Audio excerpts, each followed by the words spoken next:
As I said in a previous video, which you can find right here, I am recording an EP in my home studio. Well, if you can call it that. And I'm taking you with me on the journey. I will try to document the whole process as much as possible. I will do what I can with what I have. And you will see that what I have is pretty old gear. I just want to show you and see for myself that you can record a decent enough song with what you already have. So, what will I be using to record the first song of my EP? Well, let's take a look. Okay, this is an old iMac. It's almost a teenager. I've had it for about 12 years. It still works. I have put extra memory and I changed the hard drive for an SSD, but that's it. And by the way, it never turns off. It has been working for 12 years straight.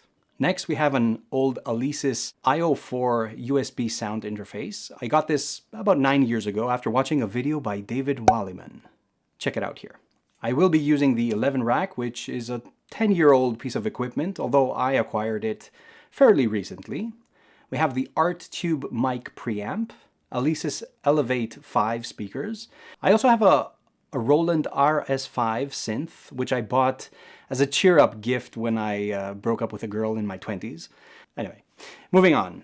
I have the Behringer X Touch 1 controller, which is very useful. Harley Benton guitar and bass. The Fender acoustic. As for the mics that I'll be using, I have the Rode M3, the Audio-Technica AT2031, the SM58 by Shure, and whatever else I can borrow from friends. As for software, I will be using Logic Pro 10. I don't have a lot of plugins. Mostly I use EZdrummer, but I don't know if we will use it for the first song. Before we open the software though to get recording, I always start with a pen and paper.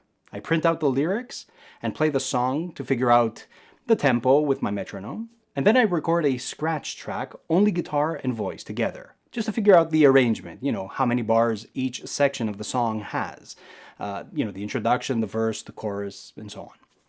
And then I start recording each instrument separately. I usually write the lyrics on a legal pad, and then I type or dictate it on my phone, so I can print them out on the piece of paper.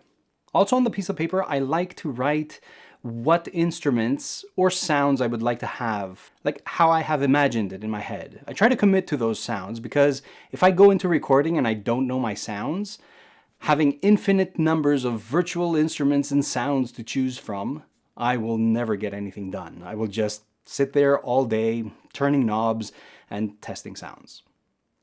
Well, that's the basic setup before I record my tracks. In the next video, I will record the guitar and bass, track by track, so hit the bell to get notified when it comes out, and while you're at it, hit the like button and the subscribe button if you like what you see here. And I'll see you in the next one.